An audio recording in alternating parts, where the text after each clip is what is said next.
And there goes my cat. Hello everyone and welcome to another Fight of the Night review. This was for the Fight of the Night, which was the main event of last night's / this morning's fight card in Auckland, New Zealand at the Spark Arena. Because, you know, they like live in the future to us. I would know this because I have like a friend on Discord who's from Australia, so, you know, time's a bit weird over there.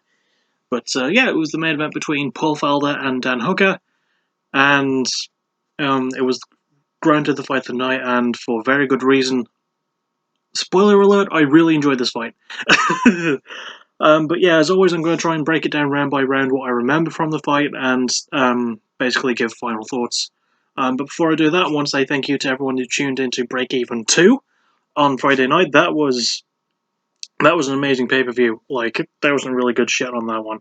So, yeah, I'm glad that turned out well. I'm looking forward to seeing what Capture the Crown 2 brings.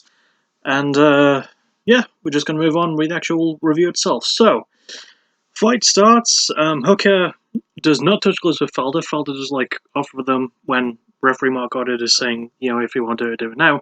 Dan Hooker doesn't. And he gets the applause from his, like, hometown crowd. Because, you know, he's from there. Like, the crowd went wild for Hooker and booed Felder. Understandably so. You know, Felder's not from there. But, it's just usually a fight fan thing. But, like, there are a few crowds more passionate than the Australian / New Zealand crowds. Like, they are so into their homegrown talent over there, and it is lovely to see. I honestly enjoy that. So, you know, the two men do the fighting. They start up, and immediately Hooker starts landing some really good, like, leg kicks to Felder's lead right leg, I believe it is. It's the lead leg that Felder has out. I don't remember which one it is. But yeah, Hooker like lands a good few when he starts following those up with punches. And almost immediately he starts causing a swelling around Felder's right eye. And that is sort of the story of round one in a way. Let's see, Felder went for a move as well. Like, Hooker sort of kicked his leg out from under him, and Felder did slip up, but he managed to get back on his feet. And near the end of the round, Paul Felder did the same thing, as Hooker went for a leg kick, Hooker went for a body kick, Felder went for a leg kick and sort of knocked down Hooker. And round one was very difficult to call, but Hooker did definitely get the better of it. There was a moment where he sort of clinched Felder against the cage too, which I think gave him a bit more control, so round one very sort of closely in Dan Hooker's hands. Round two was a little bit different. Felder did start putting more of his shots together. He was still getting leg kick, but he was starting to land some back of his own. He was getting better as the fight went along. There was a moment though where he did sort of slip up halfway through round two, and he didn't slip on anything, but Hooker did take advantage and tried to go for the back. He could have gone for a submission, and Dan Hooker has amazing like back work, but he wasn't able to fully sink it in, and eventually Paul Felder managed to push it against the cage because they were in the middle of the octagon when Hooker first took Felder's back. And yeah, he pushed him against the cage and managed to break out of it and land some good clinch work. And once again, more good shots. Felder did land some heavier ones, but like, you know, he landed a really good hook, but Hooker also landed one. So once again, fairly even, but I edge it slightly more in favour of Paul. I feel like he did a bit more. Round three was again, like, you know, Felder was starting to get back into it. There was some exciting exchanges, as there has been throughout this entire fight, I should have mentioned. Hooker lands some good shots. He lands a really good, like, uppercut, I think, in this round as well. But Felder manages to sort of, like, tough through it. And once again, Hooker, you know, like he has been in rounds 1 and 2, he's landing those leg kicks really hard, and Felder's still landing them back, though. He lands them even more in round 3, which I found a bit amazing, considering that, you know, his leg would be the naturally more weakened one, because Hooker was the first one to start throwing the leg kicks, but, yeah, it was kind of interesting how that worked. Eventually, though, Hooker did get, excuse me, I had to bite back a yawn, Hooker did get a good clinch against the cage again. Felder did sort of manage to reverse it, and in round 3, Felder did start landing more of his spinning moves. There was a spinning back face he landed and a spinning elbow as well. That looked really good.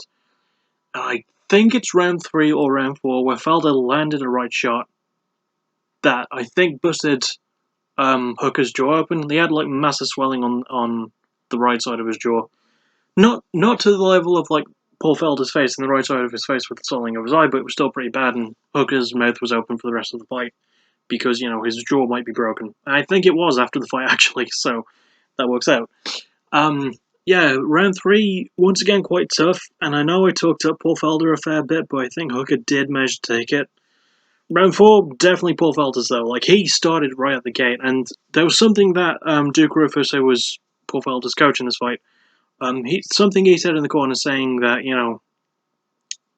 you've got to do this for your daughter, and then something that the commentary team noted was that part of Paul Felder's gum shield was part of it was made from his daughter's blanket, and I thought that was freaking cute and manly. That's like the cutest, manliest thing I've ever heard of. I really like that fact. I didn't even see like his gum shield at the start, so I couldn't really tell. But like the fact that it was pointed out, good bit of added information. I'm not going to complain about that. So yeah, but yeah, round four was definitely more Felder's round. He started landing more shots, put more combos together, without a doubt. There was another moment near the end of the round where Hookers did sort of go, Hooker did sort of go for the back again of Felder, this time getting his right leg hook in. In round two, it was his left leg hook. In round four, it was his right leg hook. And it was weird to think how, like, in this round when Paul Felder started to put more things together, only then did, like, the swelling start to show on his leg from all the kicks that Hooker had landed on him. But yeah, it was no doubt, like, Paul Felder's round four. He landed some great shots. I think this was the round where he landed that shot that busted open Hooker's jaw. And really good round for Felder. I definitely give this to him. Then round five, and it was all out the window by this point. I mean, the fight was super exciting up until this point, and I know I haven't done the best job of describing it, but it's worth finding and seeing for yourself because it's really amazing. So yeah, the two do some really good exchanges, some really great countering moments from both sides. Felder starts getting the better of it, and Hooker starts getting the better of it, and eventually, this was sort of a story throughout the fight. Hooker tried to go for a takedown. In round four, Felder reversed a takedown and pushed Hooker against the cage, and Hooker went for another one, then Felder reversed that one too. But in round five, Hooker managed to finally land a takedown, and the crowd went mental for that. They went absolutely mental. And yeah, the exchanges were still really great, but the takedown was like the point-raising moment of round five, maybe the best moment of the entire fight. I'm mostly judging it by the crowd's reaction. But yeah, throughout like the last minute or so of round five, maybe not that long, Hooker does manage to retain top position. He gets a good he gets a good top position. Felder manages to reverse it and sort of try and turn to his back, but Hooker manages to catch onto that and stays on top of Paul. Paul manages to get up to his feet by the cage, and it's a really good close clinch exchange with Hooker having Felder's back, and the fight does eventually end. Things the bell, and it goes to decision.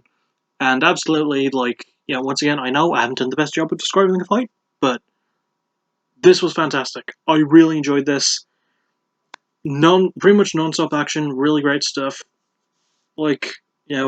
Tons of great big moments in it. Felder, mounting his comeback in round four. But it did go to the scorecards, and sadly, well, I'll say sadly, I would have been happy either way. Paul Felder didn't win, Hooker did, and even though I thought the stats were pointing more to Felder winning, I've got no complaints. This fight was fucking brilliant. Definitely, it's a legit candidate for my best of the year so far. I really, really love this one. But there is a bit of a, not really a caveat, but there is some sad news to come away from it, as Paul Felder did sort of hint at retiring afterwards. So, to quote the man himself, he said, "That might be it for me. I've got a 4-year-old at home who misses me every time I go away to do this." And I about cried at that. Yeah, I mean, Paul Felder, if you're going to retire, I fully respect that decision. I'm pretty sure, everyone would. Two absolutely amazing fighters, Paul Felder, Dan Hooker. This was a fight a couple of years in the making as well. It just didn't materialize until now, and I'm glad we got it. So Dan Hooker absolutely earned the win, but Felder was fantastic too. I would have been just as happy with him winning it. And yeah, front runner for best of the year. This one, really, really, really good stuff. That's really all that I have left to say. I'll probably see you in the week for backtracking the first two episodes, and then not long after that, maybe. Well, there's going to be more PPW and so on. And besides that, more Friday Night Reviews, Music of the Month, because February's almost over. So, yeah, I will see you most likely for PBW. I think that's the next immediate thing that I'm going to see for. And as always, thank you for watching. You're awesome. Bye bye.